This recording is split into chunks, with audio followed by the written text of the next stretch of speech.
Hey everybody, welcome back to another episode of the Bowhunter Chronicles podcast brought to you by Tacticam. Tacticam is by far the easiest way to begin filming your hunts.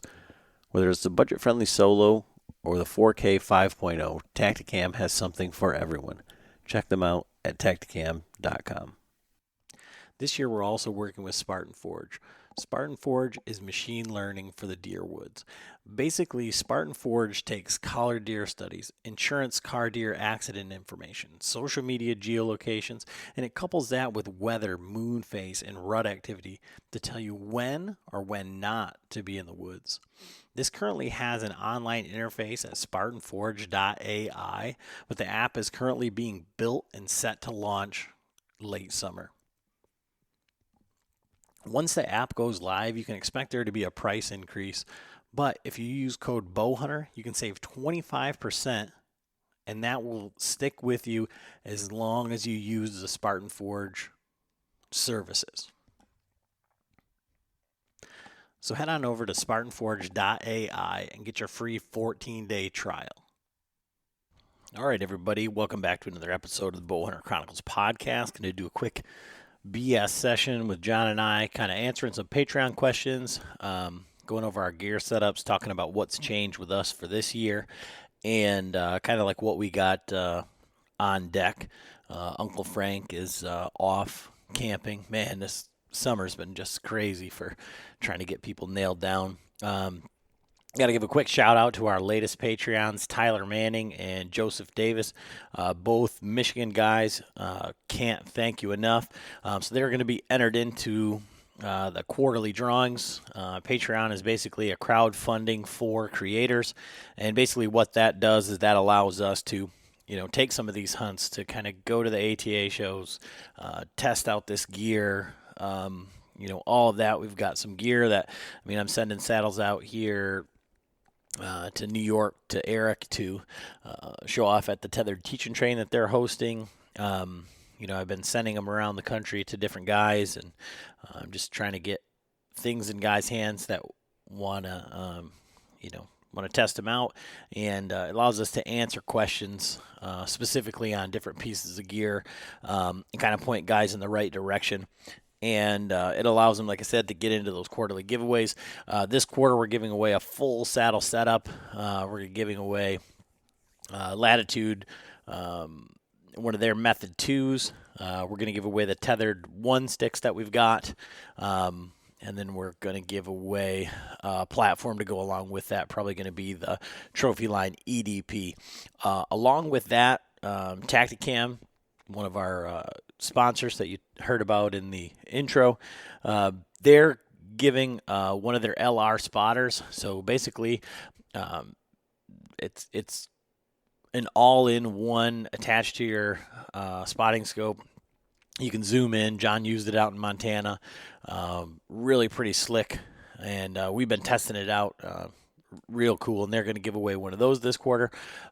Base map, I got Ed coming on. He keeps feeding me these lines about this industry-changing stuff they've got coming on, and it's coming at the end of the month, and we're getting up here on the end of the month. So we're going to have some information with base map, but base map for the price is, even not for the price, but for $30 for the entire year, you get every single state, so many layers. Like right now, I've been tracking the wildfires out in Colorado, where Frank and I are going. We're going to 2 different areas, and being able to look at the wildfires in real time, do all of our scouting.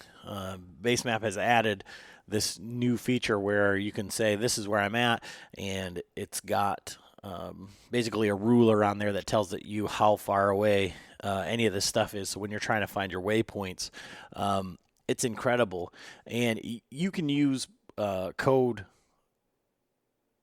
Chronicles to save 20%. So that makes it $2 a month, $24 for the entire year for the entire country. You got to do that online because Apple or Android, they take money just for buying it on your phone. So if you go online to the Base Map website, you put in code Chronicles, save 20%. Takes you an extra minute or two, but it's just well worth the money if you're not using it. But they give away one of their year subscriptions as well as a swag pack with a hat and shirt. Spartan Forge, as you heard about in the intro, we're working with them. They're giving away a subscription to their app as well. That app is due out here any minute, and that's going to have a whole bunch of features above what's on the website. You can go on the website right now and try a 14-day trial, just kind of see what it's all about. But they're giving away one of those. And if you use code Bowhunter on their website, you can save 25%. Nobody's got 25% off. It's not very expensive as it is. As soon as the app comes out, it's going to be more expensive. So this would be probably the best time to jump on there if you're thinking about it. And I think, last I checked, it was like $15 for the entire year. So take 25% off of that, and then you'll have that price for the entirety of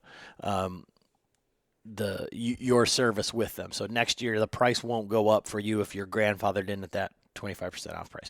And then Zinger Fletchings, they're giving away Zinger Fletchings. And Stan, I know you're listening to this. I still need what arrows you're shooting. He won our last quarterly giveaway. But they're giving away a pack of Zinger Fletchings. Shot those at the Total Archery Challenge. Go back and listen to that podcast if you want to see how they fared. But I can tell you this, John was impressed with them. So that is high praise in and of itself.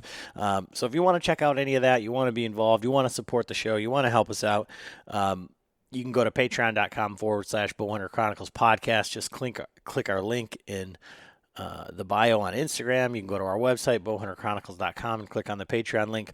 All of that helps us. And, thank you to Tyler and Joseph for, doing that. We really appreciate it. That saddle package is a really awesome package. A super high-end package. And, those tethered one sticks, you can't even find them right now. They may not be available again before the season starts. So, it may be your opportunity to get in on that. So, but if not, it doesn't matter.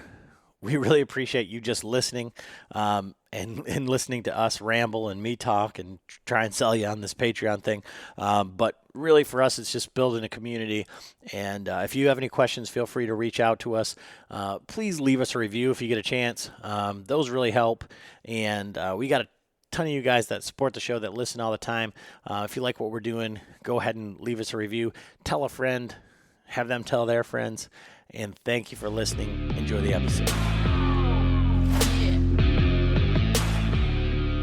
Welcome back to another episode of the Bowhunter Chronicles podcast. Special guest John Boersma tonight, folks. Hey, I'm back. He's covered in drywall dust, full of angst, a honey-do list, work, projects, all the things. And he's like, what is this podcast about? Talking about our stuff. Now, John, how do you feel about, do you see yourself as like a hunting personality or Absolutely not. So John is not very much in our Marco Polo group, but when I'm always farming for ideas, I'm saying, what about this, what about that? And overwhelmingly a lot of guys just want to be a fly on the wall on the bullshit type podcast. And so to me, that means that they want to hear, from the personality that's John Boersma and myself, which is just the oddest of things because, take the headphones off and we're having the same conversation. This is the way that the whole thing started. So right. It's just interesting. But anyway, so what have you been up to? Geez. Oh, just trying to get shit done, but I don't know, working on shit, doing side jobs. We bought a camper, came home for lunch today came home to get some lunch. My wife was there and she had locked the keys in the camper, so ended up doing a bunch of bullshit.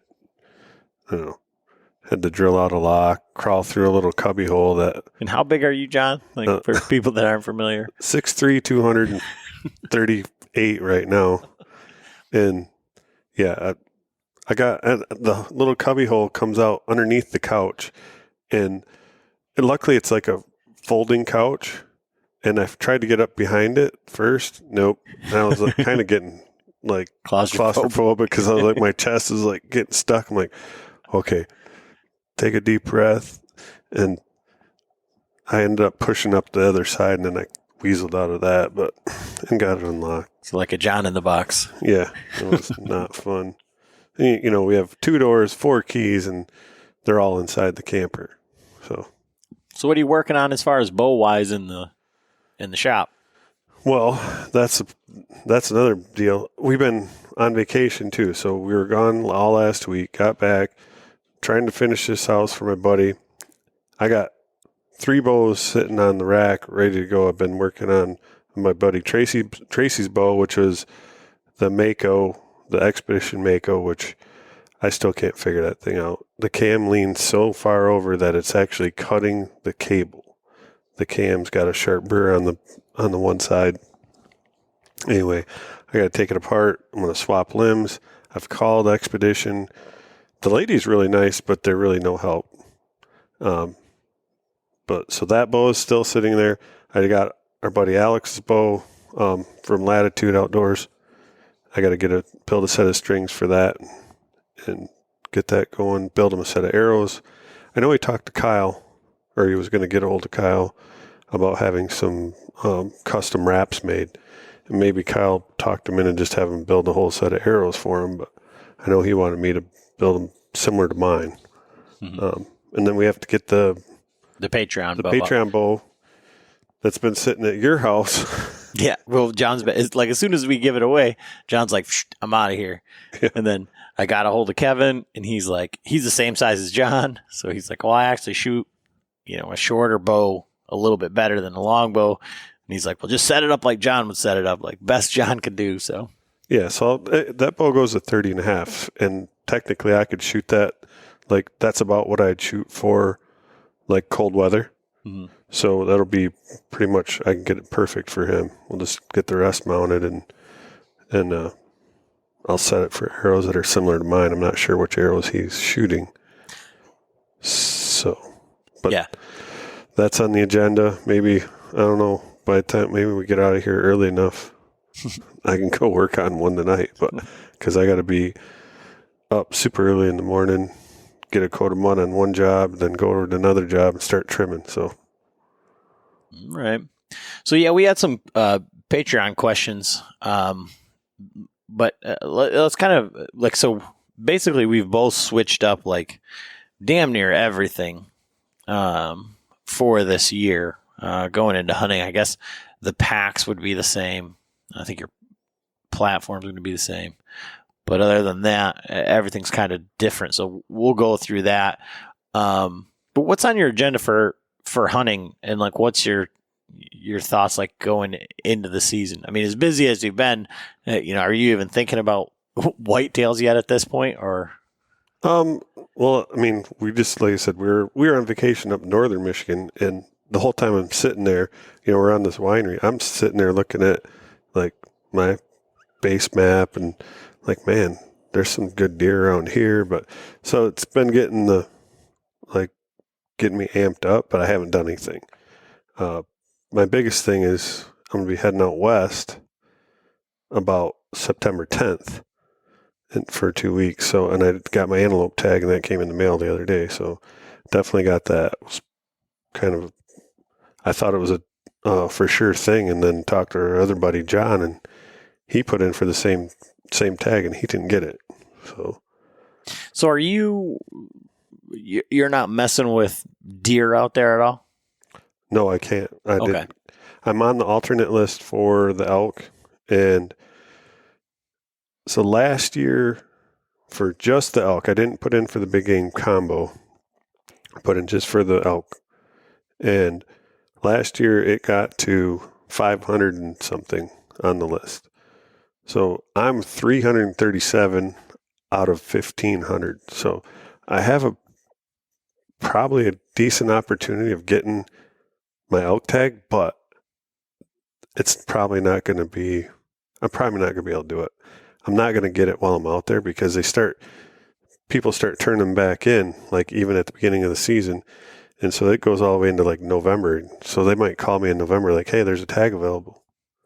What are you going to do? And go out and shoot one with a gun. And it's like, no. So, but it doesn't count against you. So. Okay. Yeah. And I can imagine like, yeah, you want to do it and everything, but I mean, okay, so let's say that they call you like when you're driving out there. I'll be ready because I'm bringing my everything for it. I mean, I'm going out there to elk hunt. I'm just not going to carry my bow. And I will have my bow with for antelope. So okay. I'm just going to go and. Because I'm just thinking of like because with your you were telling me like what it costs for like the big game combo, and like it's like having money set aside for that, and then it's like, okay, now I'm not going to do it. Now I'm planning all this other stuff, and then they're like, right. You're like, oh yeah, you hit Nebraska, and they're $1,000. like, oh shit, honey, cha-ching, credit card. But yeah, so like for me is completely different because I'm not going elk hunting until the middle of October. And so like I'm thinking of like, man, I'd really like to go to Ohio like for the opener September 15th. Like I'm like back and forth on that because so I didn't know that the Ohio opener was September 15th because I was thinking about that too. I was like, well, that would be fun. I was thinking for some reason like October, but my wife would really kick me in the balls if I would got home from 2 weeks from Montana and then turn around and went to Ohio for a week or two. Yeah, well, you got that camper now. Might be living in it.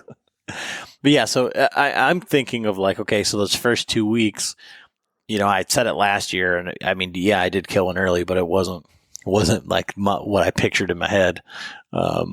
Just because I don't know, I wanted to like have a plan, not just be hunting and kill something. I don't know. It just seems so weird to even say that because, I wanted to kill something in the first week. I did, but I didn't kill it like on my terms, I guess. But this year, like, so I said it on the last podcast. I know you listen to all of them back, John, so you probably already heard this, but one of the spots that I've scouted for the past couple of years, there's these buck beds. I know that they're there. And I drove around Glass and I was looking at a couple other deer, and like right from those beds, these two freaking giants stepped out, and it's like, okay. And it's like an impenetrable, like impossible spot. So I was talking with Greg Litzinger about like, I mean, I guess I just have to go in there and try. And if I screw it up, then, whatever, it was going to happen. But so that's like, I'm like, okay, I got to get back out there and look again. I got to make sure they're still around. I got to do that. And then that camera that we set, so I went and put one on that scrape where I had it last year. And that's another problem that I have. But the camera that we set has now I've got multiple bucks on it. Nothing huge, one decent one. But on that, where that scrape is, where I had all the bucks last year, like during daylight, in October, is like right exactly when I come back from Colorado. So it's the same thing you're talking about. Like, it's going to be like I come home on Thursday or Friday, and then I have to work on Saturday. And it's like, all right, honey, Sunday I'm going to go. I'm going to go hit my honey hole. I got to go hunt because that's when the deer are going to be there. So it's like, I don't know. But, I don't know what I've got going on for work, but it's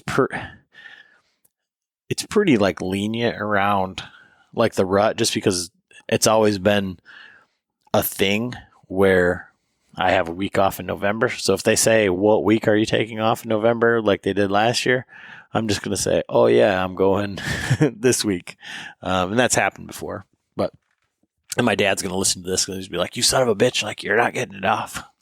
But I am going up to the UP after Thanksgiving. So that's the other thing too, is I plan on going up to my buddy Larry's again. And we're heading to the UP next Friday. So we're going to be up there for a week, and we are stopping through. So Are you going to pull your camera that you have on your property and put it up there? yes, so we're going to my property this weekend, and that camera actually died. I looked at my last update, and it was like at 1% on July 9th. I was wondering why I wasn't getting any pictures, but so I got to. Well, and on John's property, there's deer there, but it's not a hunting property by any No. stretch of the imagination. I don't know if you have it up there more as a security camera or just because there's deer kinda. there. Well, both. I mean, there's a ton of deer there. I've never seen a buck. It's just like 15, 20 does that just come milling through there. But, then the neighbors are driving there side by side and shit. And so when we put our camper up there, definitely going to have to get a couple more cameras because I want to be able to keep an eye on that. But I am going to move that camera to the UP. The only thing bad about that is there's no service. Like where this camera's going, it has no cell service at all. I don't know. I think you would be. I'll be curious because one of our other Patreons, Jerry, he's up in the UP by our place, and he's got the Tacticam reveals on the AT&T or on the Verizon network, and they're just, coming through. So I had it up there last year with me. Oh, and you got nothing. I had nothing. So but that is a AT&T one. I don't know. My phone definitely doesn't come in. Like so I'm on the Garden Peninsula and I'm hunting private property, so it doesn't matter. People aren't going to come. But it would be nice to be like, okay, well, you have a weekend where, you can run up there and right. You got daylight activity. Right. And that's the thing too, though. Because I can have my buddy Larry or someone else go check it for me and he can give me a heads up. I know there's good bucks in that area. Oh, I know I said it like last year or maybe on the other podcast, but I'm editing these videos. I'm going through like deleting just like us in the dark, like looking at the camera, like, is this thing on, like type stuff. And then it's like John's UP hunt. And it's like, there's like a really nice buck that walks by and John's like, oh, that was a smaller of the two. Like, there was two nice bucks. But it was weird because the one has no brow tines, and it's like that's a gene in that area. Well, and that's what I said, and then that's what Dieter had said that buck that he killed last year. Like, yeah. It's just strange. Yeah. So Larry's killed several. He's got a wall full of them, and probably 75% of them don't have brow tines that he's killed. Like I said, he's got. It's close to 300 acres now, or maybe it's more than that. But yeah, so Eric was asking me, and I don't know, man. I'm just really like, I'm just kind of like struggling. But he is asking me, so when I'm out there elk hunting, like, when do I put down the bow and pick up the gun? And it's like, I don't know. I think it would all just depend, but there's things that I hadn't really taken into consideration. Just from like because I don't know how elk are affected by like coloration or whatever, but there's a few things. So you have to wear like a full panel orange. Like you can't even have like it broken up as like with a camo orange. It has to be like solid orange. But that is kind of like an ancillary, like just a side. Yeah, well, because here's the thing: how many elk hunters do you see that are wearing like solid pants and all that shit? That's not, like I said, that's not the thing. But what my thinking is because like I was going through in my head, like my dad, right? Who's the elk that he's killed, they're both like 200, 300, 400 yards away, whatever they were. Mm. And he's just watching the elk run around. Like, I don't know if he was really looking at like the little orange thing bopping around over here, like going meow meow. Right. Like that's because that's like a real. Oh, yeah. Granted, like you would think that there wouldn't be a whole lot of people in the same area, like where these guys are, but we're going to be on public land, so it's certainly possible someone else could come off some private, like up above us. So that's what I was thinking about too. Like I'm going to be out there and be like shit, man.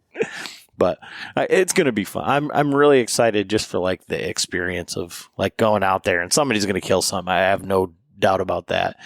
And going to be able to see elk, I'd imagine, from a ways off, and then hopefully in a perfect world, we'll get out there. Everybody will kill something right off the bat, and then I'll be the one running around like a freaking Indian, like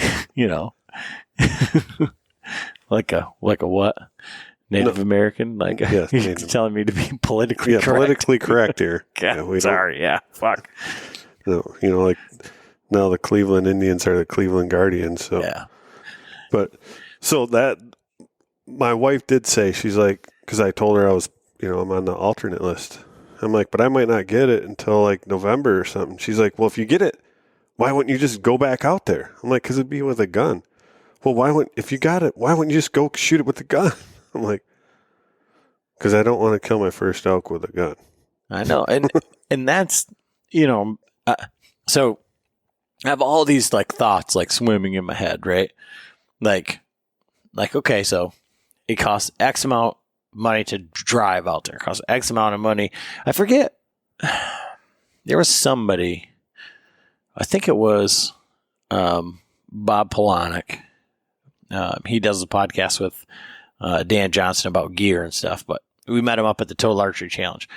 And he was talking about like he goes out every time thinking that he's going to kill something. If he doesn't come home with something, like it's like, not a successful hunt. And that's just like the way that he views everything.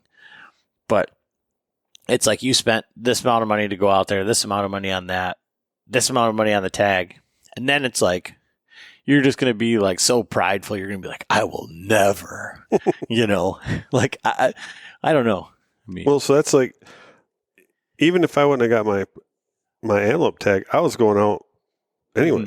Yeah. I was going to go out just like, so you're with no chance of shooting an elk. Yeah. To me, it's the experience, that's what we could have, Eddie's got more hunting spots in Colorado than he does in Montana. Yeah. And he's like, well, we can just go hunt Colorado. And I was like, well, then he would have to drive 12 hours. We would have to drive and then meet. And it was just like, and then we're going to deal with a bunch of other hunters. I mean, for sure. I mean, Frank, those guys ran into that last year. I'm not sure did you run into many other hunters or what? We ran into one guy. But you guys were dealing with smoke and foul weather and yeah.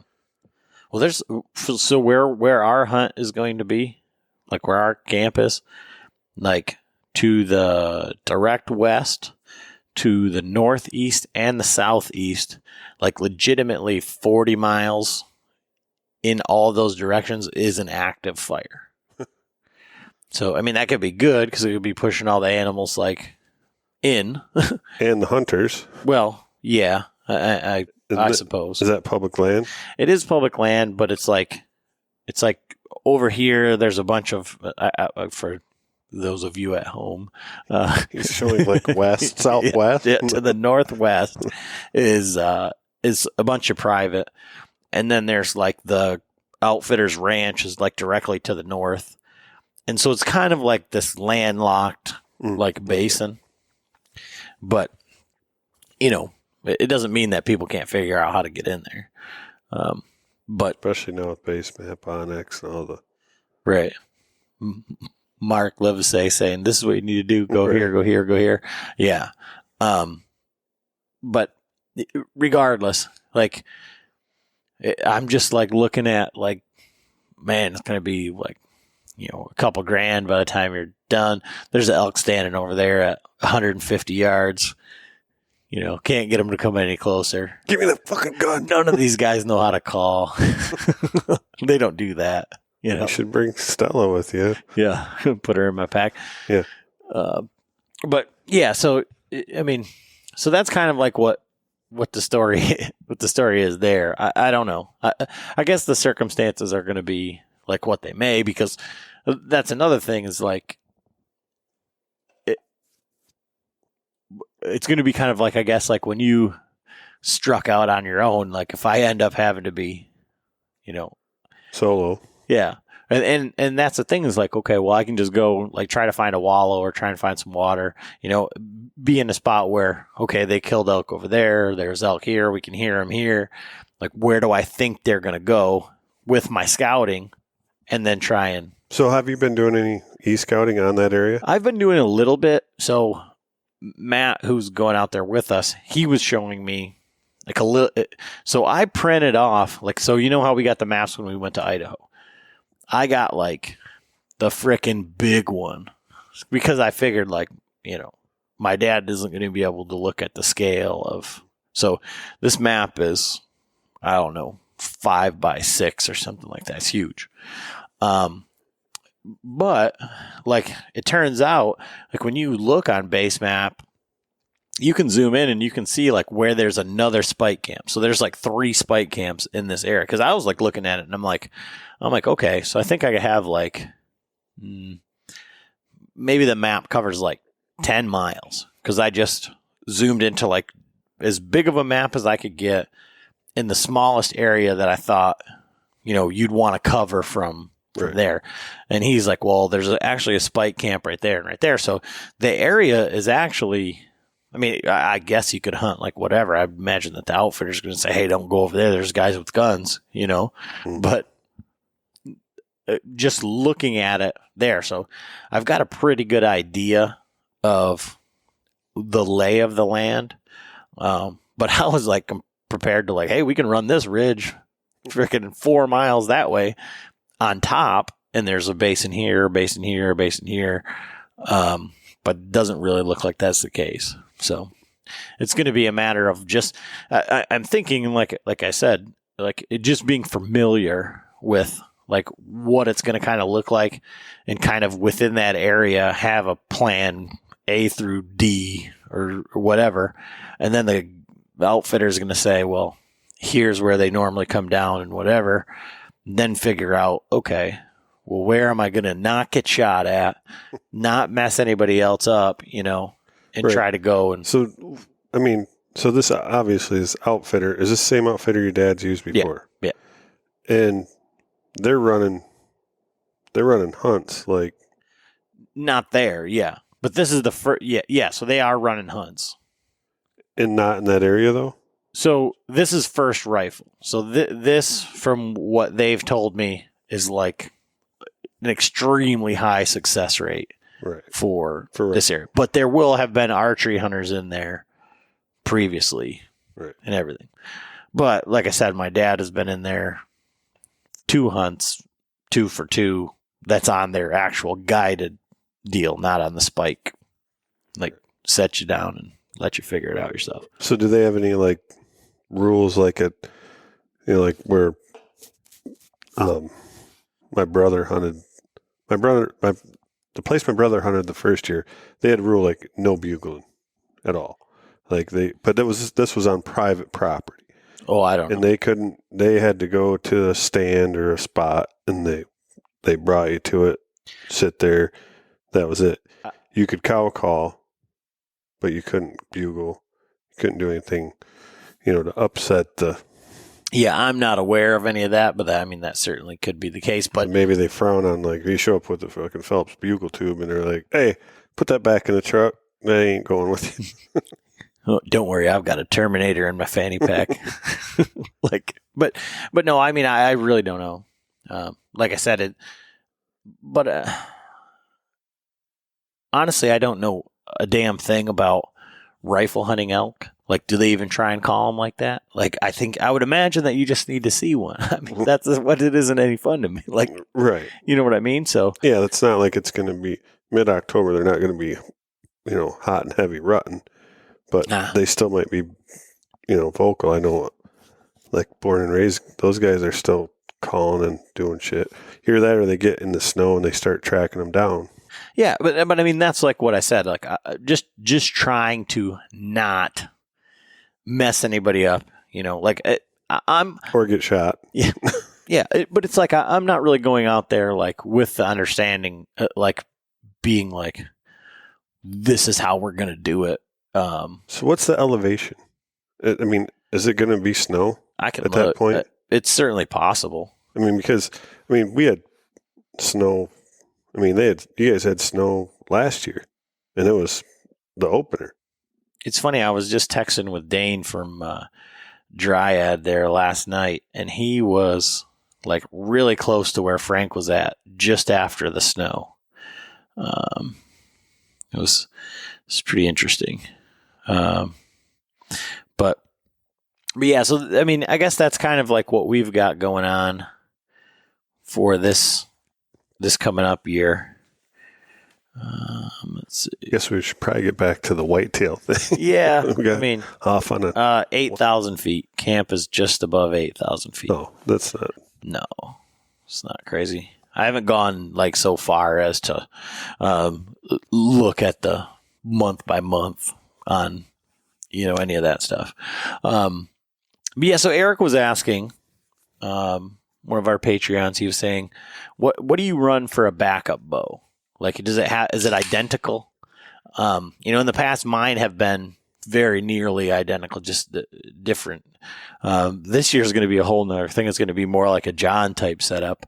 But What's that supposed to mean? Well, when I say a John type setup is like, well, at this point, my brother-in-law has taken over my backup bow because his bow was an antique of sorts. And at the Total Archery Challenge in the years past, he couldn't reach out to any of the distances. So it just became like kind of like a fun shoot. Like, oh, let's throw this arrow up there and see. He couldn't even get past 80. Yeah. So rather than have him do that again, I had this bow sitting there. We set it up for him, and he's shooting it. Now, Did he get some new arrows? Because he shot all of them. He lost all of the arrows. I think he had some other arrows. Maybe he didn't have them with him, or he was getting down. No, it was because he didn't know where those arrows were shooting, and then the arrows that he found actually shot really well, so he was shooting those. But he doesn't hunt a ton, so I don't necessarily think in the middle of the season it would be like, oh, what are you getting up this weekend, Chris? Like whatever, we literally took 0 things off of his old bow, so he could pick that up and shoot if he wanted to go hunting, and I didn't have a bow. Okay. But I was thinking of this, and this is why I was saying it's completely a John setup, is that I have a sight in there that's set up with a tape for arrows that I have for that bow. So I could just take that sight, put it back on the bow, flip flop, grab a couple arrows, and we'd be golden. But it would be going back and forth, right? And that's kind of like what you've done in the past, even though you have a myriad of bows. Yeah. So like, I don't have an identical bow, but my fallback is my Hoyt, my old RX1. It's like, man, I should just go hunt with that thing from the beginning. So if that's the case, if your fallback is your RX1 and your new bow is the Reckoning, right? No, I have a Revolt. So where does the where does the PSE fit in there? That's for sale. Anyone want it? No, I might build that for Jet. Yeah. He hasn't been shooting much, but unless we can get, I put it on for sale on Facebook, and their rules are so stupid. It's like you post it and then take it down, and it's a weapon, blah, blah, blah. And then it's like, I want to give it another try, but the Revolt does shoot so good, but I'm not going to get rid of I'll never get rid of my RX1. I mean, it shoots too good to just get rid of it because it's not worth selling. I mean, it's worth more for me to keep than to try to sell. If I got $300 out of it, it'd just be a loss to me. I mean, I still have my double XL too. I mean, and a Q2 XL or something. Oh yeah, the old Matthews Q2 XL. That's a relic. I mean, that's more like if you wanted to go out and have like a 20-year-old bow shoot off, but I don't think it's that quite that old, but so I'm going to go out west with I'll have my RX1 completely set up, ready to go with multi-pin, everything. I won't have to do it. It'll have its own set of arrows, and then I'll have my Revolt X all set up and ready to go. I'm gonna switch up my arrows back to the full size Max Stealth 4 Fletch. I'm gonna get rid of the little 23s or whatever they are. I think that might have been part of my issue last year too, with trying to shoot a fixed blade with those small veins. So I gotta get to that too. Yeah. Yeah. So I mean, on my elk hunt, like my backup bow is a 300 Weatherby. Yeah. So, like, oh, John, a cup of string. Right. I had to do something. Yeah. I'm gonna have video of Adam, like he's gonna be looking around, pull his bow out, and just cut a string. Like, oh shit, my bow was broke. I had to shoot it with a gun. Yeah. Well, you know, shit happens, right? Right. But yeah, I mean, so like for me, it's just I think like as far as like being. And this is going to go into like Dennis's question about the saddles and saddle setup is like just being proficient. So like, you can pick up your RX1 and shoot it. Like you have the utmost confidence in it. Yep. Like that bow that Chris is shooting, like I've killed more deer with that than I've killed with, I think, any other bow that I've ever had. And I shoot that bow just fine. But I just like this new one. I wanted something different. Well, you shoot the new one. I mean, better. I shoot the new one better. Yeah, it shoots real well. But yeah. So I think it's just like having confidence in it and being comfortable shooting, and knowing the limitations of it too. That, I mean, basically, it's the same platform. Mm-hmm. You're not switching up. Like I've switched completely from manufacturer to manufacturer, size, all that. And, I drank the Kool-Aid and followed Dudley to PSC and, and then I come to the realization like, well, it just doesn't shoot well for me. I just don't. And I did all the stuff that that he told you to do in person. Yeah. He's like, well, you're getting a right tear. And I told him like, I'm getting a right tear. He's like, so do I. You got to move these shims to this side. I'm like, I did that. He's like, well, they're not like that right now. And it's like, well, because I rebuilt the bow and I put it back to factory specs because I had put it up for sale. So I didn't want it, going out shooting for me. So, but I had done all that, and then I built a new string for it and everything. Well, I think to answer Eric's question is like, I would say if you had I feel like everybody has one. Like, so Tim Clark has got his Matthews Healy M, right? Like yep. Frank, like Ernie, they're like great bows, shot them real well. Neither one of them got rid of them for that same very reason. And that's like my RX1. Yep. So you've got this, and that's kind of like where you fall back, and like whether that's you get like, you drink the Kool-Aid and you're like, all right, I want a new 6.5 Creedmoor, because it's the coolest thing ever. But Grandpa's old 30-30 or that 06 is right. It's there. That's the deal. I know that goes against like everything, but that's just the way that it. I mean, well, you see a lot. I mean, how many of these like the real killers?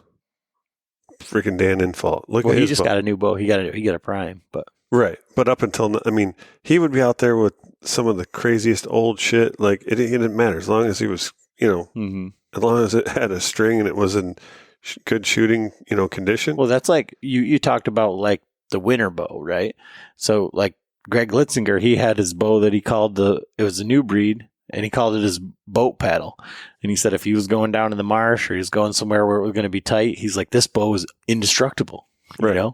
And that's kind of like what we've adopted as like the quote unquote backup bow. It's not like, man, we have to have like all this I gotta hot have two shit. exactly the same. And this is probably not, I don't think John would ever do this. But I don't think that it would be like out of the question to have like whatever bow set up with like a whisker biscuit and just that you could just shoot. Like it was just a killing machine, no, understanding that you're not going to be taking it out west and shooting that antelope at 60 yards. You're going to be shooting 15, 20 yards, right?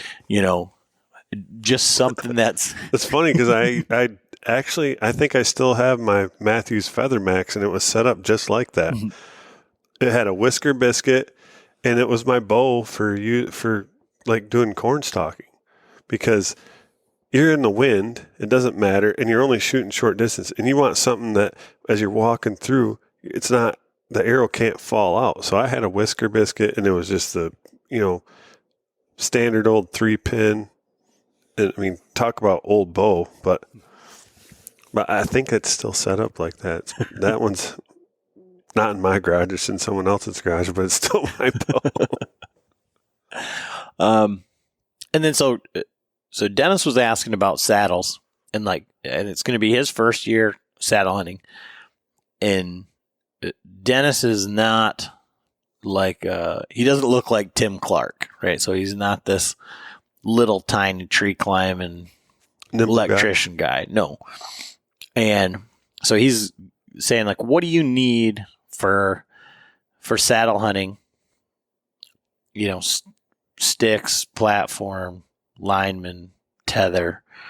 And then wanted to know like about safely you getting up and down the tree, and then like what happens when, like, what kind of bad situations have you found yourself in, and how have you rectified them? So let's just start at like, for you, like what you're using and how you're going up and down the tree. So this year I switched over. Last year and years prior, I used the Wild Edge steps, and then I had the Predator platform, which I still love both. And I'm still going to continue to use the Predator platform. And I will have my Wild Edge steps in my kit at all times anyway. But I did get the Timber Ninja, the aluminum sticks, and I absolutely love those. They go on the tree.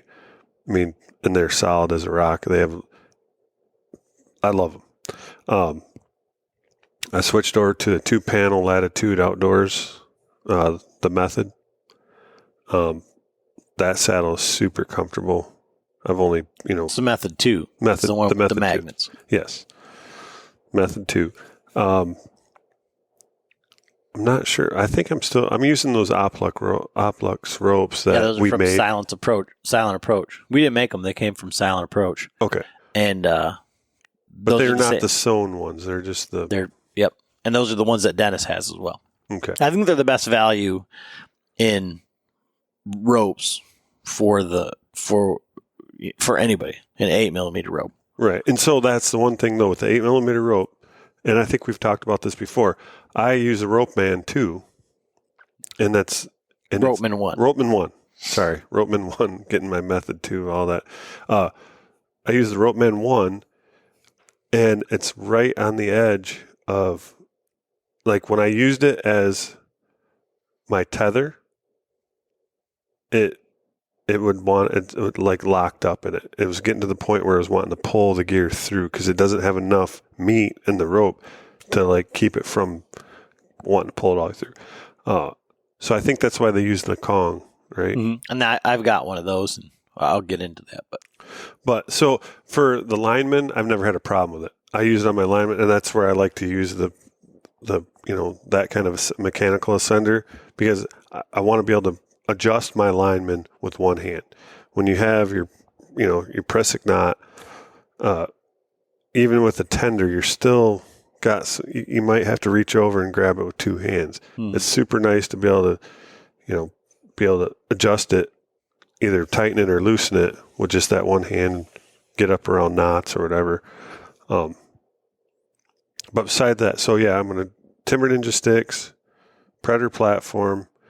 The pack, I'm still got my XLP or my We're gonna XO Mountain Gear pack. We're gonna get you a pack, John. I've got a pack in mind. I want to buy 2 because I want to have you do a review and I want to give one away. I'm about ready to just go buy a sewing machine and build my own pack. Well, that's like Sean from Trophy Line.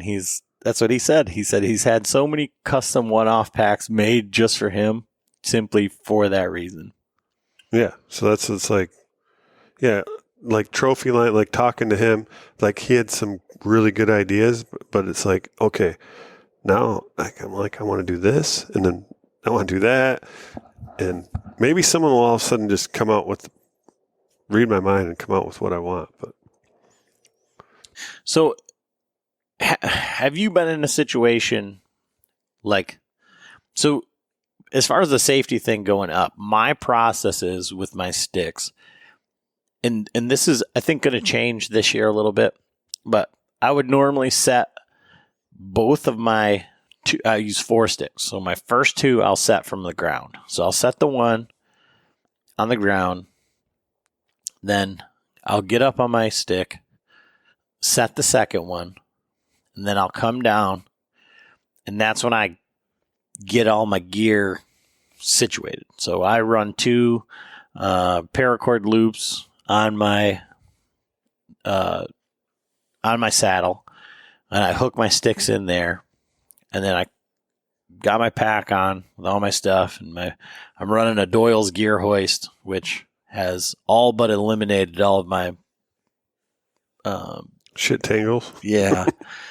It's because I'm dumb and I hate ropes and I don't like knots and all of that. But so then I go up, I'll set my next 2 sticks, using the lineman. I use the Kong duck.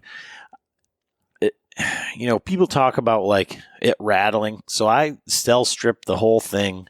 My whole carabiner, I'm using the Kong like oval carabiner. I don't really care for it, but it's just the one that you're supposed to use with that. But there still is like a little bit of clicking.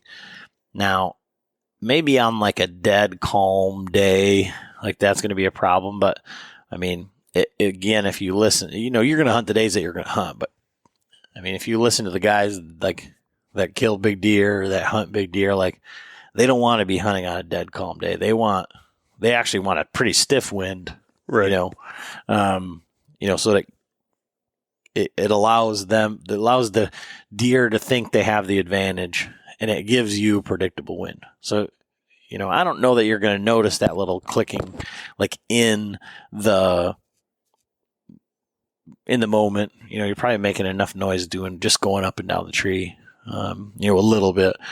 But that's the only thing I've noticed with that Kong duck.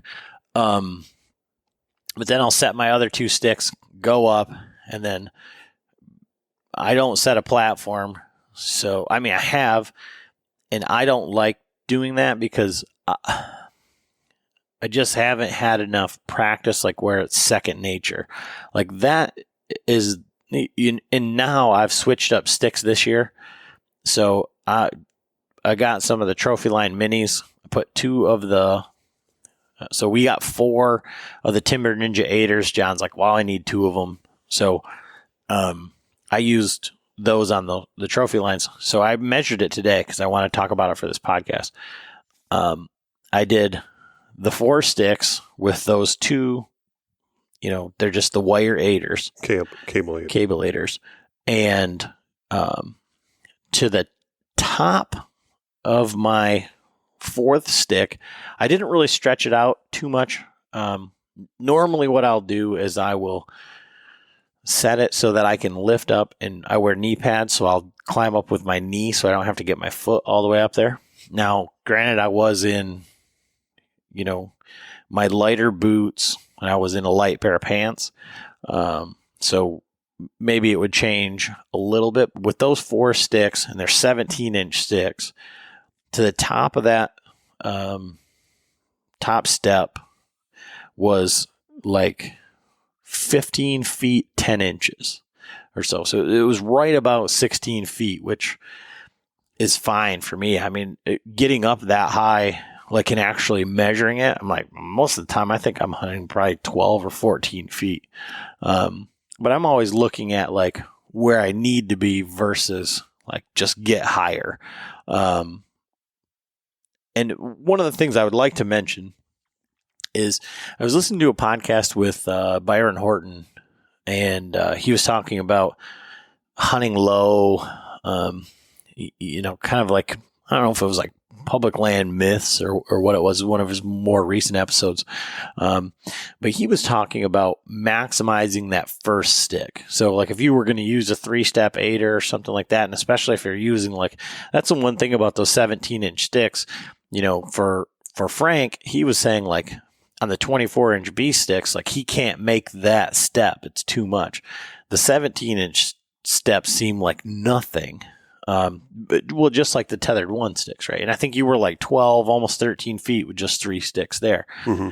But Byron talks about like maximizing that first stick. So if you were going to use like a 3-step aider or something on your first stick, if I were to do something like that, and it may be something that I consider carrying with me, I mean, I could have been up, another 3 feet or so with that first stick. And then it allows you to maybe carry one less stick if you want to, and just carry that aider, or get your elevation that you're looking for with the force. It just gives you an option. But so in that sense, when I get up to the top, I tighten my lineman like all the way up, where I'm like just basically like strapped to the tree, essentially.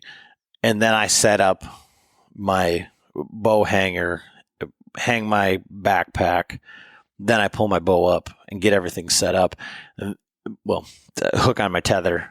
And then, so the most important step there, I feel like, is, when you get your tether set and you get it clipped into your bridge, then I tighten that up until I'm like taut. Like, so I can lean back and I know that I'm no longer in my lineman's loop, even when I'm tight to the tree.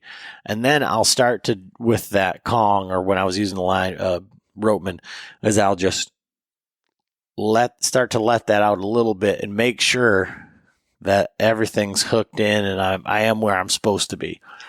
And then I'll undo my lineman and, start to get,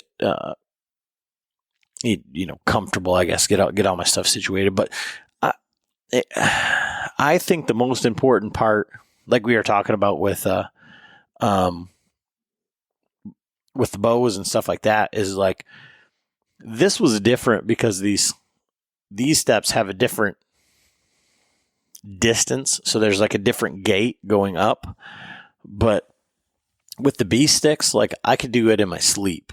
Like I could do, without even thinking about it, just, I knew exactly where to put it. And so like with the B sticks, they're 24 inches. When I was standing on that, I think I would stand on the bottom step and I'd put the Versa button right at my nose, hook it around. And then I knew that was like my normal spacing going up. But then as far as like hairy type situations, so I've been in situations where, going up the tree, everything looks really good. And then you get higher than you thought, or there was a branch on the backside of the tree that you didn't recognize. So I will always take my tether and I'll girth hitch it around my lineman's loop and use it as a second lineman and go back and forth as I'm going up. And then when I'm going down, I've run into it where I've had, because of my bow rope issues, I've pulled out sticks. And that's another thing. So I feel like I've never had an issue using an actual cam buckle, because I feel like those get tightened down and then they get cinched down when you step on them and they lock in pretty hard. And they almost work against themselves to actually tighten up, where everybody wants to go lighter. They want to go no metal. They want to go, faster, quieter.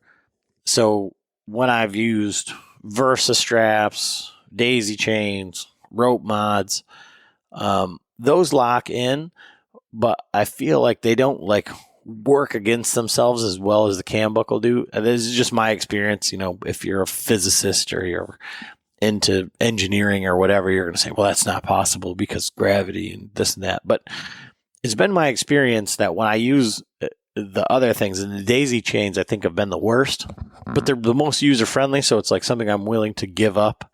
But I feel like when I've gotten my bow rope around my stick somehow, it didn't take a whole lot to lift it up, kick it out. And I've had it happen to me in Missouri. I've had it happen to me in Michigan. I never hunted in Ohio with sticks. But it isn't just like, it wasn't like a one-time occurrence. I mean, it's happened. I can think of like 3 or 4 different occasions, and everything's all well and good while you're hunting. But then like when you're trying to get down in the dark, you're like, there used to be a stick there and now it's sideways or something like that. You'll get to learn. So what I would do, and I was actually reading on a Facebook post last night about a guy who was an actual arborist, and he was talking about like how the arborist community never climbs with sticks or anything like that, and they're always tied into the tree. Which I've got a good friend has done tree work for 25 years, and I don't think when he spikes up the tree that he's actually tied in. He's just using a lineman's belt. So I think this guy was maybe mistaken, but he said that their preferred method is climbing up a rope. So SRT or DRT. And, he's an arborist. That's what he says. But he says that he's always tied in. And so even on the way down. So I think about like when I used to climb with the climbing stand, I would always put my safety harness on, and I would put it on around the tree, and I would climb up with it. I mean, I've had multiple occasions, where I've lost the bottom of my climber. So, I mean, it was nice to have that. That wasn't. So I didn't start using the safety harness until like the year before I started using the freaking saddle. So yeah, I never tied in climbing a tree with. But anyways, so you can use that tether on your way down. Right. Unless you're going around sticks and stuff where you're going to need a second lineman. But so that's what you end up kind of doing, is kind of like one sticking your way down the same way that you went up. So that's what I had run into, is that I just hooked on my tether and I just let I wrapped my legs around the tree and I'd let my prusik down until I could touch that next step down, or I could, use my lineman as another tether and work around it. But that's something like where you get, like the first time that it happened when I was in Missouri, I was like, well, this really sucks, and it was like, it happened as I was pulling my bow up. So then my bow was banging around with the sticks. And so I was bummed about that. And now, I'm thinking the whole time while I'm up there, like I'm missing a stick, and it was each time, I think it's been my third stick. So it's like, there's one stick, then there's a space. I'm still high enough that I'm like, I'm going to be hurt. So that's something. Another thing to think about too is like on your way up the tree, like think about like where you're going to land, because a problem that I had was because my platform is literally 24 inches deep, that I could, because it's on the top of my stick. Right. You got to. I have to figure out where it's going to end up. And I've had places where the tree wide, or there was weird knots where it just wasn't going to work. So I had to either like, remove a stick and sit down there, or just not even use my platform at all and just stand on the top of the stick that was below it, because it just wasn't going to work out. And if you're using a traditional platform, maybe John can weigh in on this, like where it's going to land. Because even if you ended up in a crotch of a tree, or where there was a branch that was coming out. And another thing, like if you're used to hunting from a climber or a lock on, that you are doing a hang and hunt, when you're doing those sits, like it isn't as intuitive as you would think, because it seems like probably every third hunt I go up and I'm like, I'm going to go up to the crotch of that tree. And then there's a stick like coming out right in my face, or like right just over my head, or I need to be just up above that, where if I was hanging a stand, I would hang the stand like above it. And maybe that's a problem just that I have because I'm not hanging an additional platform or something. But I've run into a lot of situations, and the first deer I ever killed out of a saddle was like there was a branch coming right out over my left shoulder where I had to lean out around it. And, but what I mean, I guess what would you add to that as far as like shitty situations and like how to overcome them? Well, I had the same thing happen to me when I used the Wild Edge steps. I've had my bow come up and hit them, and those just, if you don't have them cammed over just right, they just pop up. They just pop up, and then it's, completely worthless. It'll just slide right on down. And I had to do the same thing, tether off, go down. I've had my bow last year when I was up in the UP.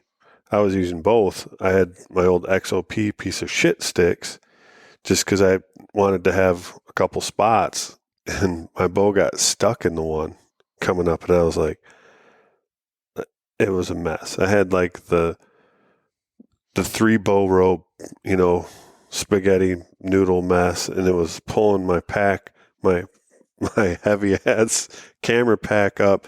That was stuck in with the bow, and then they got stuck on the step, and so I'm like, how the hell? I can't let this down because it's going to either fucking break my arrows or snap my sight off. So I'm just, nightmare. But so just kind of be aware of, for the guys that are, because the other thing too is as you're climbing up, I hang my bow ropes, they're coming off me. And if you got to go round limbs and shit, that's the thing with the old climbers, you're going up a pole tree. You're not, or if you already have your stand, set, you got your ropes up there, whatever, you're climbing up to set this.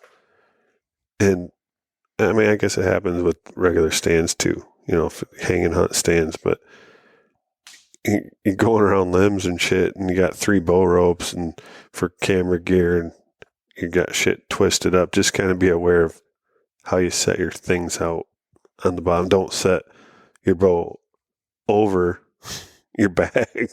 Mm-hmm. When your bag comes up first, knock your bow off. But so why don't you climb up with your backpack on? Just because it's an XOP and it's XO and it's so big? Yeah, it's a monster. Okay. And then so what I do is I climb up with the Wild Edge steps, and I have my 3 ropes. I have my bow rope, I have my platform rope, and then I have my pack rope. And so you got to pull them up in certain. And then, are you still running a fanny pack too? Yeah. Yeah. Oh, so just outline for the listener who's made it this far, like all the bullshit that you bring, like with you as far as like pieces and parts. Well, so yeah, it's not the most efficient, but if I didn't have camera gear, it would be super easy. Because I got, it got a little bit better when you gave me that other camera, but when I had the 7 or 8 pound fucking Muddy Pro, that I had to have my pack just for that, but so my fanny pack, that's the thing. If I could just wear that would be fine. But with like the Wild Edge steps, and I don't have a Predator pack. So if I had so I have the Badlands fanny pack, but it's not the one with the built-in suspenders. Have you seen the new, this might be your jam, the new XOP, or I keep saying XOP for everything, the new Trophy Line fanny pack? No. It's like the monster fanny pack from Badlands. So I think it's got 3 compartments, and it's got straps on the top for you to put your sticks on, going perpendicular to your body. Mm-hmm. It's the suspenders, and then up like on your shoulder blades, it has attachment points for any platform to just fit like right between your shoulder blades. Mm-hmm. So, I mean, depending on how much camera gear you got, that could be right. So that's the thing. It's like I don't carry my platform up with me. So if I did, then I would just leave my pack on, but I don't want the big XOP. Now you got the XO mountain gear, my big 4,500 pack. Yeah. I don't want that up the tree with me. So I just use the frame for that and I strap everything to it. And then when I get to my bottom of my tree, I take that stuff off and then climb up. That's when it's like I need to just streamline. I'm like in between you and Frank. Frank will have the kitchen sink strapped to his ass going up the tree, but and then the other thing too is obviously everyone knows that listen to this, I'm a sweaty bastard. So I'm walking out. I normally just carry all my gear on my pack. So I need something to, even when it's like 20 degrees out, I'm pretty much walking out in my base layer. Because by the time I get to the tree, I'm sweating. And that's something that you're working on for this year? Like to try to find a different pack, pare it down, Yeah, that's the thing. It's like that's what I was saying. I'm like, I know what I kind of want in my head. I want to be able to put the sticks on it, be able to pop them off easy enough, and then be able to carry them up, because I do the same thing. Like when I'm using my sticks, I put the first two on, and then I have the same loops, the paracord loops, and then go up. But then that's another thing, like when you got your sticks hanging off you, and then you got your bow ropes, yeah, all of them, like wrapping around them, you can just see me up there just freaking, then I really start steaming, Yeah, because your temper, your fuse is really long. I'm like, why the fuck do I even do this shit? Fuck these deer. I'm just gonna go elk hunting. Yeah, just quit. Just quit hunting deer. Just quit hunting. I'm just gonna start ground hunting like Zach. Fuck the trees. Yeah, it's definitely a possibility. So, I mean, I guess to round it out, what are your predictions for this year? What are your goals? What? To get out and hunt more. No, I'd like to kill a decent buck, but yeah, who wouldn't, John? Right? I don't want to kill a 150. No. I mean, but how, like you're saying, to me, it's just more about getting out there. I mean, I need to freaking fill my freezer this year because that kid of mine is eating me out of house and home. Like now I know what my dad was talking about. But I feel like you, and I don't know why you take this the wrong way, but I feel like you've always got a reason, not to shoot a deer. You're like, I was hoping Jet would shoot that. Like, it wasn't big enough. It was too high. I was fucking 9 miles back. It was too far. It's like, and I don't, and I am not, and I do not, think this or subscribe to this. However, I also think of the people that are listening are whatever. They've never killed a deer with a bow or never seen a deer with a bow or never shot a buck or any of these things. And, there's something of saying oh, that's Frank and I'm not going to shoot him because he's not, 170 and this deer. But I feel for all the deer, I look at your videos, I see all the deer and you're like, yeah, that one. No, I was looking for something. That's not the one. It's I feel you're really micro, pick apart every single deer. So no, I'm not. It's not like I got all these fucking, I don't kill a lot of deer, but I think what it is I know if I kill one, then your wife's going to say, yeah, you already killed a deer. You killed your deer, so you don't need to go hunt no more. Like, so I just enjoy getting out there and hunting. And then it's like, well, yeah, I don't know. I guess I'm kind of at the point where, I mean, not that I don't have to kill every deer that walks. I'm not like, Frank was like, it's got horn. It's brown is down basically, but, and it's not like I'm some trophy hunter. I'm not going after some monster buck or anything. It's just, when the right opportunity presents itself, I'll shoot one. You understand what I'm saying? Yeah, I do. I understand exactly. Like, hey, you're awful picky, No, it's not that. I was going to say, before you even brought up, like, well, when I shoot one, then my wife's going to be like, oh, you got your deer. You don't have to hunt no more. So it's a way. Yeah, I mean, like I say,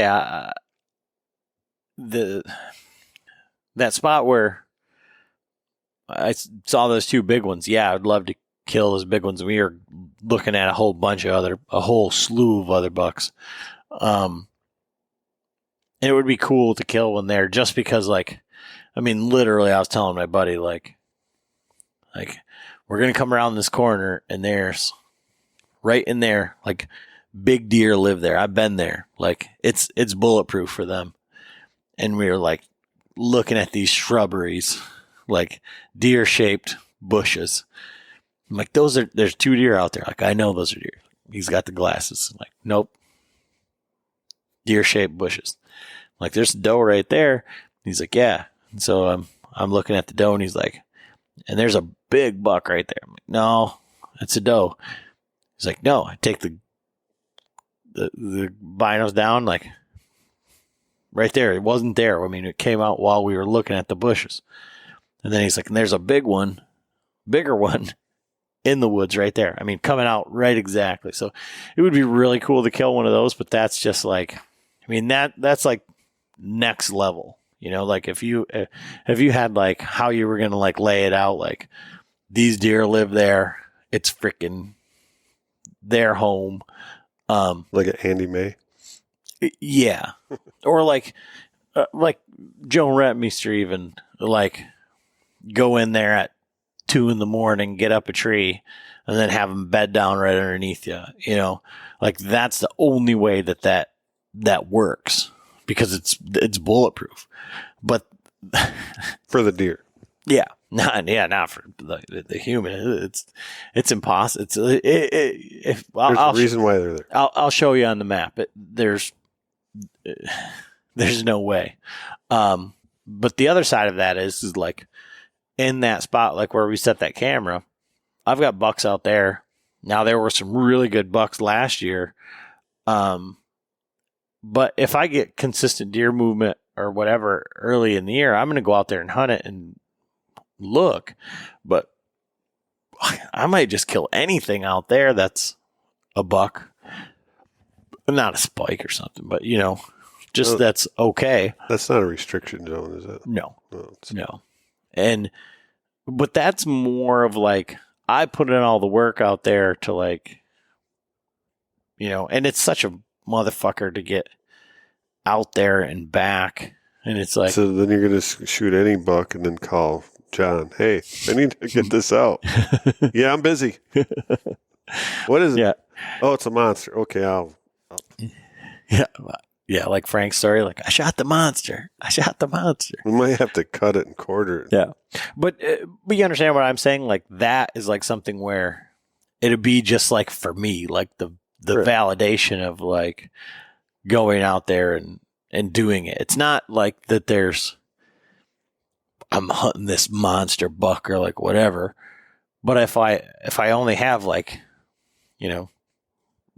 at that time, a couple bucks on camera and one of them comes by, it's like, well, maybe that's the only one this year. But there was some really good ones like later in the year, and they may be transient. I mean, like just down the road from where we're at right now, my wife's birthday is November 8th. Like last year, we were at breakfast and I got a cell cam picture of a freaking tank right in front of my camera 3 miles down the road.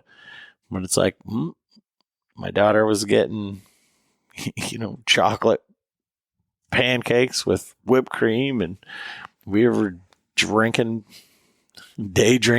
breakfast drinks,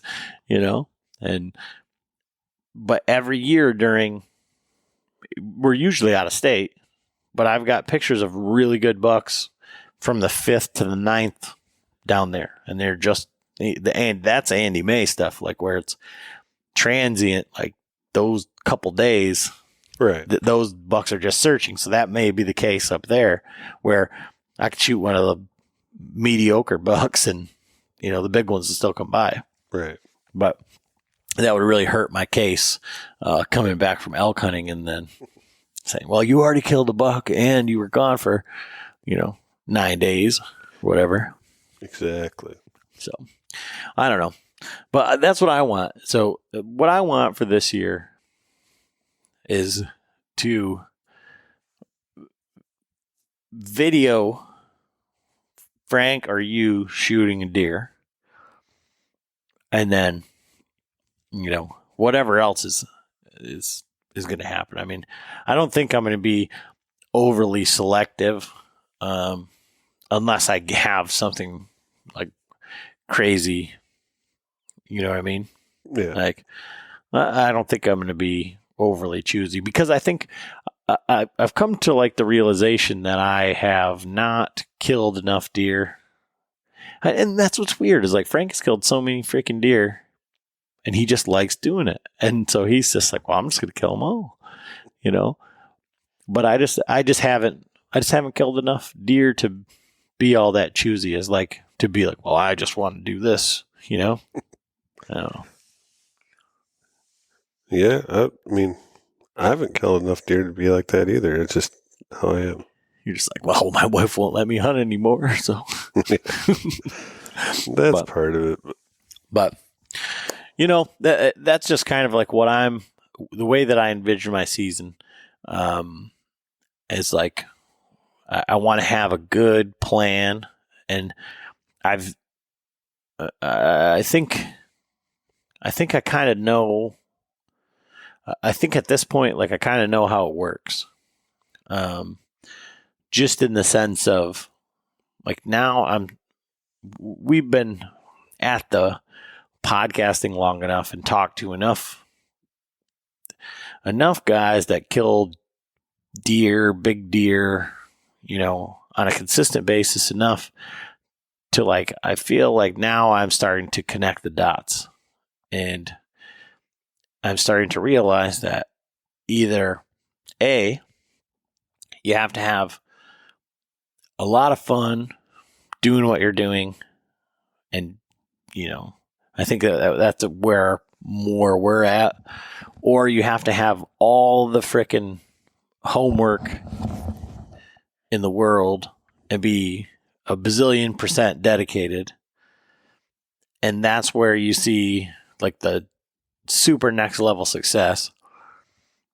And I'm like, if the just having fun and shooting everything is a 1 and all of the work is a 10, like I'm dancing around to like 4 to 6, right in the middle. Like, and I think you've got to do that because you have to get those few under your belt and you have to, so I feel like last year I put in a lot of work and had a lot of things really figured out. And I'll have to show you as soon as we get done.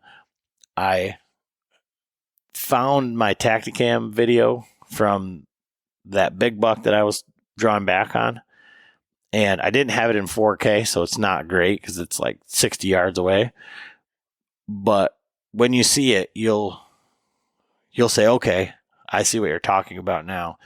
Because, I mean, that buck right there would have been like a 7 or an 8 on that same scale. That was, Dan Infalt's stage hunting. That was figuring out like what the deer were doing like in real time, kind of like what Brandon Egan was saying, like how is this happening right here, right now. And so that gives me motivation going into this year. Yeah. Well, like out of all the hunters that we've talked to, like the guys that really kill the big bucks year in and year out consistently, those guys, that's pretty much all they do. Mm-hmm.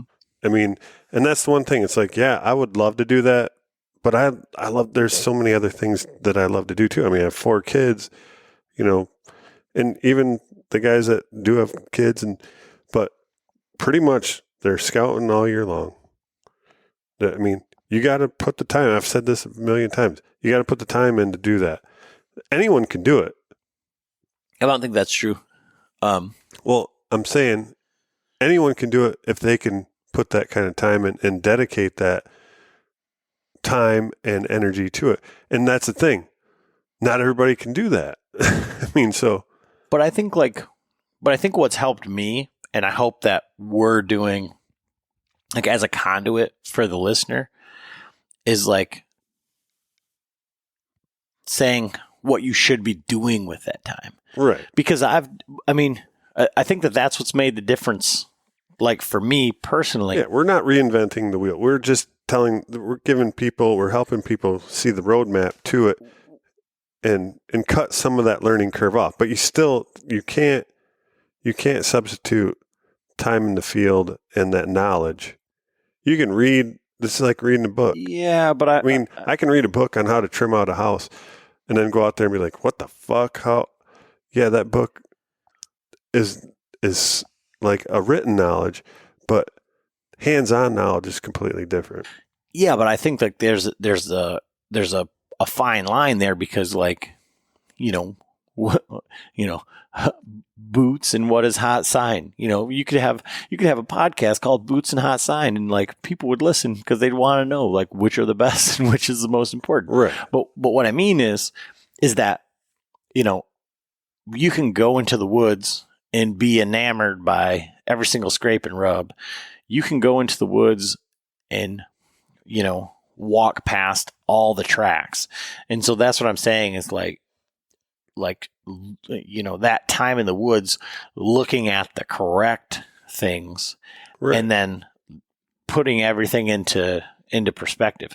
Because all I'm saying is that there's plenty of guys that I know that, and I was one of them that, are like, well, I'm going to go out and I'm going to go scouting. Well, I didn't know what I was looking for. But I spent every waking moment that I could going out and just wandering around in the woods. Now, maybe I did learn something, but having nothing to apply is. And but that's what I'm saying though. You still have to, so you have to you could listen to all of our podcasts, but that's not going to make you a good hunter. You still have to get out there and put the time in. You have to put the boots on the ground. You have to take this information and do something with it. Instead of just going out and wandering around, the thing is, if you did that day in and day out, you would eventually become a good hunter. But if you listen to our podcast, listen to the people that have done all that, and you take some of them steps out and you use that information to make educated guesses, or connect the dots. Yeah, but it still takes, I've been here listening to all these. I'm not going out and killing a monster buck because I haven't put the time in. I haven't gone out and found that buck. I haven't found the property that holds that buck. Yeah, there's guys in Michigan that go out and kill big bucks that normally, most guys won't even think are in Michigan. Andy May, the Dieter or whatever is, how did I pronounce? Is it Cocken? Yeah, but it's Dieter Cocken, right? Yeah, he's in the Upper Peninsula. And shoot, I've seen some bucks. It used to be a freaking big buck mecca, but then it's got, it's really tapered down. But he's killing. You look at some of the bucks that he's killed, it's like, holy shit. Okay, so year in and a year out, but he's out there and he's taking inventory. He's got how many different spots. He's driving here. He's driving there. That all takes time. If I'm going fishing next weekend, I don't have time to go check out this spot for this buck that is 3 months away from hunting, you know, that's kind of stuff. It takes that time and dedication, and it's a focus. If you want to be a big buck killer, then that's that's pretty much all you're going to do. So, and that's my opinion. So I guess from your opinion, or from your standpoint, or from listening to all these guys and being present in all of these conversations, right, and processing all the information, then if we were going to end it on this, right, so where would you prioritize your time if you had three, like if you said, okay, these are the three things that you should prioritize if you want to be better? So let's say John Boersma does like to go fishing, does like to go camping, does like to go wine tasting, and all of these things. So you've only got finite amount of time. So what would be the three things where you would prioritize after listening to all of these big buck killers? Well, I'd have to quit all that shit and just go. No, I mean, you gotta get out and do your scouting. You gotta look at properties. Where are the big bucks? Okay, look up on the DNR website, whatever, if there's the information on where these bigger bucks are going. And then look at the public land and then go through, like with, Dan Infalt. Read his books or watch his videos, read Eberhard's books, and narrow down the that's the thing too. It's like the overlooked spots. There's all the guys listening to these podcasts with Dan Infalt. Now they're looking at these spots, so it's getting even tougher. But get out there, find the property, and then incorporate your trail cams. That's the one thing that I've never put the time, because I'm on public land too. It's like, I don't want to invest $100 in something and then have it ripped off. My buddy Jason's done that, and he's like, well, I buy the cheaper ones because, I usually lose 2 or 3 a year or whatever. And I was like, well, I'm good at just going out and hunting, but I'm not a big buck killer. I'm not, I don't call myself big buck killer. People sure the hell don't call me that. My brother now. So that's the thing. My brother has killed a ton of big bucks. And it's pretty consistent, But what'd he do? Like, he worked up north, and that's all he did. Like, he's out of town working, and so when he wasn't working, he was scouting. And he knew where these bucks were living, what they were doing, what bucks were in the area for the most part. And yeah, every once in a while, a new one might come through, but he's in the area where those other bucks are at. So he knows the lay of the land. He knows what's there. He knows how the bucks, and he knows how the deer move through that property or these properties. So it's time invested, and you reap the rewards. But so I guess I got off on a tangent, the three things I would do, but spend more time. So then I guess the flip side of that is for the everyday guys that are like me, that maybe they don't have time, maybe they can't get out there. So you take the information like Frank, okay? Uncle Frank, he's killed a shitload of deer, right? But not big ones. Not a ton of big ones. Maybe a couple. But Uncle Frank go out and look at the woods and be like, oh, there's deer coming through here. And he can get on them right away. Immediately. And he kills them. And he's happy with that. So for the people that are like coming new into this, that's the thing too, is you don't want to have the biggest buck of your life walk in front of you and that be the first freaking deer you're going to shoot at, because I guarantee you're going to miss it. That happened to me with a freaking elk. I don't care how seasoned a shooter you are and everything, when that happens, you need to get some under your belt. Well, I was just going to say that maybe they just need to have fun. Exactly. That's the thing. And then when shooting small bucks or shooting does stop being fun, then you can start to make the jump. But I think that that's where, like, I think that that's where we come in, right? Because it's like I don't have anything to prove to anybody, and I'm just having a ball. And I think that that's where I think, like, that's what I'm saying. Like, when I come across that deer up there where I've put in all that time and I'm done all that work, and I know, like, I can already see it in my head. Like, and I think that that's like what, when you talk to these guys, they already have like an idea in their head of like how it's going to work. Like, I can already see in my head, like, exactly how it's going to work. Like, I have no, I have no doubt that if I were to hunt here during the rut or like the pre-rut, the time that's building up to it, I have no doubt in my mind, like, that I'm going to be able to kill a deer there. And like, that just freaking like super excites me. And I don't have like any aspirations that, oh man, it's going to be this big one, because they could have been killed earlier in the season. They could have been killed when I was elk hunting. Could have been, lots of this stuff. But I'm not gonna not. I learned that in Missouri when I let that deer walk, and I look at that video and I look back at, like, well, I should have just, could have killed a bigger one. Well, it's like, I would have been ecstatic to be looking at that deer right now. Exactly. That's the thing. It's like, and so that's where I don't go out and hunt to prove myself to anyone. I don't go out to hunt to make anyone, impressed. I go out to hunt because I enjoy hunting. And if I don't kill something, I don't kill it, but for me, it's not my priority to go out and do we have a hunting podcast, but I have all this other stuff that I enjoy doing. You're a hunting personality, P.S. But I have all this other stuff I enjoy doing.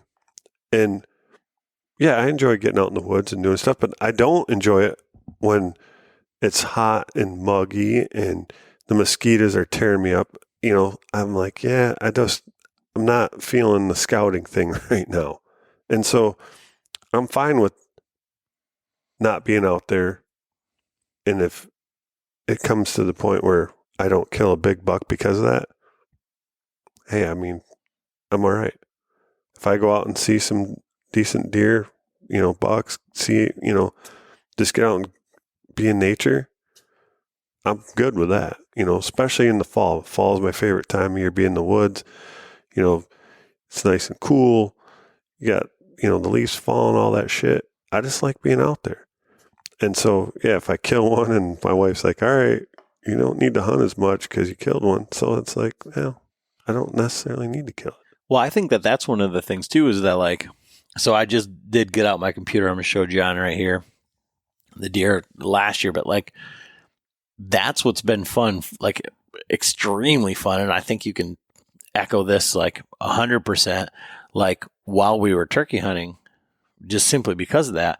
Like, the videoing has made it so much more fun because you don't have to kill them to show somebody. You can see like how close it got, or like, this is the one, like whatever.